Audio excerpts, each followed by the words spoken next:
Pregnancy में कौन सा चार्ट फॉलो करना चाहिए, ये उतना ही सिंपल है जितना हमें नॉर्मल हालत में कौन सा चार्ट फॉलो करना है उसको अंडरस्टैंड करना। हमारे साथ दो दिक्कतें हैं, या तो हम प्रेगनेंसी को बीमारी मान लेते हैं, माना हुआ है आजकल हमने, और इसीलिए जैसे ही कोई भी फीमेल हमारे घरों में पता चलता है कि प्रेग्नेंट है, पहला काम क्या है, गो टू द डॉक्टर के पास जाइए।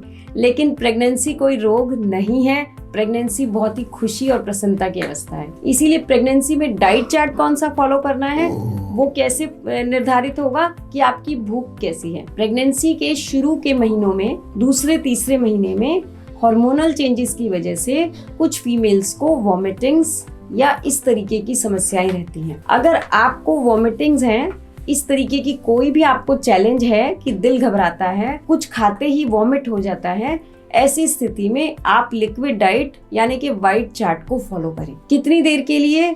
बहुत ज्यादा लंबी देर के लिए करने की जरूरत नहीं, जब तक आपको इनडाइजेशन है यानी कि जो खा रहे हैं, जो पी रहे हैं वो निकल रहा है, तब तक के लिए आप धीरे धीरे कोकोनट वाटर या पेठे का जूस सिप बाय सिप लें। आपको धीरे धीरे वो डाइजेस्ट होना शुरू हो जाएगा। फिर आप नेक्स्ट 24 आवर्स के बाद ग्रीन चार्ट पे आ जाएंगे, फिर येलो चार्ट। अगर आप बिल्कुल हेल्दी हैं, आपको कोई भी दिक्कत नहीं है, आप आज से ही पहले दिन से ही पहले येलो चार्ट पे शुरू कर दीजिए। अगर मेरा कहने का मतलब क्या है, आपके अंदर प्रेगनेंसी की अवस्था में एक दिन में आधा किलो सलाद और कम से कम आधा किलो फल आपके अंदर जरूर जाना चाहिए। और इसके अलावा अगर आपको भूख बहुत ज्यादा लगती है, जो कि चौथे पांचवें महीने में लगती है, छठे महीने में लगती है, तो फिर आप 2 बार अनाज लेंगे, यानी NLS का ब्लू चार्ट फॉलो करेंगे। उसमें क्या है, मॉर्निंग में पेठे का जूस लेंगे, आप ब्रेकफास्ट में सैलेड लेंगे, लंच में NLS की चपाती, NLS की सब्जी लेंगे, शाम के समय में फ्रूट लेंगे और रात को आप डिनर में फिर रोटी सब्जी लेंगे। आप इस डाइट प्लान को फॉलो करेंगे। इसके साथ साथ वेट पैक अभी सर्दियों के दिनों में 1 बार जरूर लगाएं,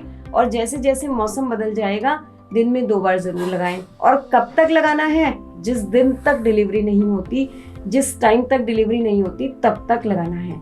अगर आप चाहते हैं कि आपकी डिलीवरी नॉर्मल हो, पेनलेस हो, तो आपने वेट पैक को कंटिन्यू करना है। प्रेगनेंसी में इसलिए ज्यादा खाना है कि हमारे अंदर एक और शरीर पल रहा है, 2 लोगों की डाइट लेनी है, ऐसा नहीं करना। आपके बच्चे को जो फूड है वो तभी मिलेगा जब आपको खाना डाइजेस्ट होगा। इसीलिए आप डाइजेशन और हंगर को फॉलो करेंगे, भूख को फॉलो करेंगे। प्रेगनेंसी है इसलिए ज्यादा खाते रहें, ऐसी गलती नहीं करें।